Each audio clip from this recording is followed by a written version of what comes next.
National Herald मामले में ED द्वारा चार्जशीट फाइल करने के बाद अब एजीएल से जुड़ी हुई प्रॉपर्टीज को गिराने की मांग की जा रही है।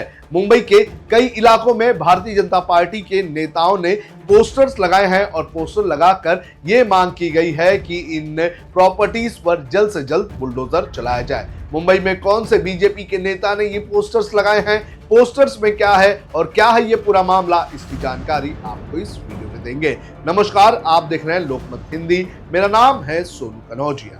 आपको बता दें कि कुछ दिनों पहले एनफोर्समेंट डायरेक्टरेट ने पीएमएलए के तहत नेशनल हेराल्ड मामले में अपनी चार्जशीट फाइल की है और इस मामले में राहुल गांधी, सोनिया गांधी के अलावा कांग्रेस के कई नेताओं को आरोपी बनाया गया है। और जैसे ही ये खबर आई उसके बाद बीजेपी के नेताओं ने नेशनल हेराल्ड से जुड़ी हुई प्रॉपर्टीज पर बुलडोजर एक्शन की मांग की है। इस वक्त आप जो आपकी स्क्रीन पर ये पोस्टर देख रहे हैं, ये मुंबई के बांद्रा इलाके का पोस्टर है जो एजीएल की प्रॉपर्टी एजीएल हाउस के बाहर लगाया गया है और यहां पर मांग की गई है कि इस प्रॉपर्टी के ऊपर जल्द से जल्द बुलडोजर चलाना चाहिए। पोस्टर में आप देख सकते हैं प्रधानमंत्री नरेंद्र मोदी के अलावा उत्तर प्रदेश के मुख्यमंत्री योगी आदित्यनाथ और महाराष्ट्र के मुख्यमंत्री देवेंद्र फडणवीस की तस्वीर है। इसके साथ ही विध्वंसु राय जो कि बीजेपी के नेता हैं, उनकी भी पोस्टर्स है और इसमें लिखा गया है कि देवा भाऊ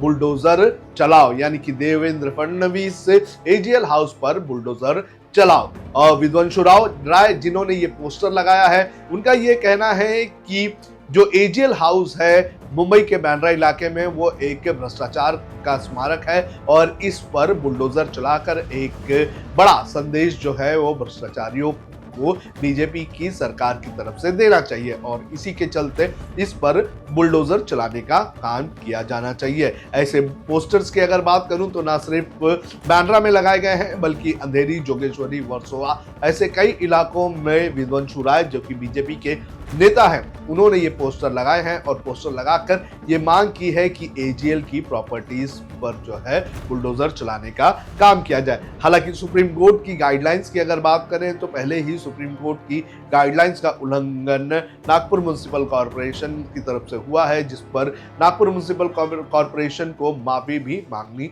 पड़ी है। तो बुलडोजर चलाना ये कोई देखा जाए तो सुप्रीम कोर्ट के गाइडलाइंस के विरुद्ध होगा, लेकिन बीजेपी के नेता समय समय पर इस तरह की मांग करते रहे हैं। हालांकि जहां एक तरफ बीजेपी के नेता बुलडोजर चलाने की मांग कर रहे हैं तो वहीं दूसरी तरफ आरटीआई कार्यकर्ता अनिल गलगली ने महाराष्ट्र के मुख्यमंत्री देवेंद्र फडणवीस को एक खत लिखा है और खत लिख कर जो करप्शन का मामला है, इस पूरे मामले को लेकर उसके ऊपर एक्शन लेने की मांग की है। क्या कहा अनिल गलगली ने, आप खुद ही सुनिए।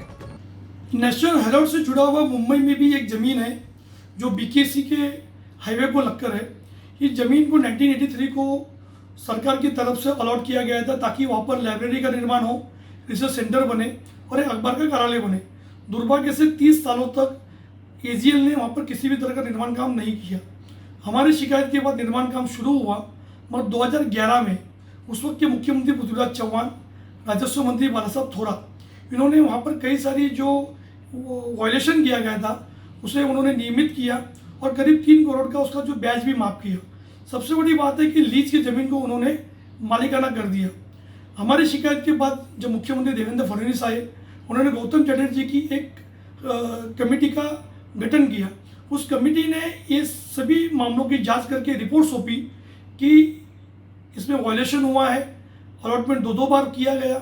सबसे बड़ी बात है कि 15% कमर्शियल यूज़ की अनुमति लेकर करने के बजाय उन्होंने वहाँ पर 75% कमर्शियल यूज़ किया।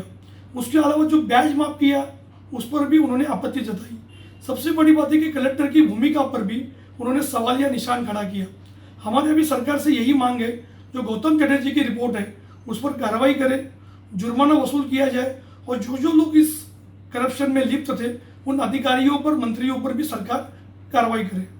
नेशनल हेराल्ड न्यूज़पेपर की अगर बात करें तो ये न्यूज़पेपर 1938 में शुरू किया गया था फ्रीडम फाइटर्स की तरफ से। इसमें पंडित जवाहरलाल नेहरू भी शामिल थे, लेकिन आजादी के बाद ये न्यूज़पेपर एक तरह से कांग्रेस का माउथपीस बन गया था और इस न्यूज़पेपर ने बड़े पैमाने पर प्रॉपर्टीज भी बनाए थे। लेकिन इसके बाद सुब्रमण्यम स्वामी ने ये आरोप लगाया था कि एजीएल की प्रॉपर्टीज को जो है बड़े ही शातिराना तरीके से यंग इंडिया प्राइवेट लिमिटेड को दे दी गई थी, जिसमें सोनिया गांधी और राहुल गांधी की लगभग 76% हिस्सेदारी थी और इसमें बहुत बड़े करप्शन की बात कही गई थी।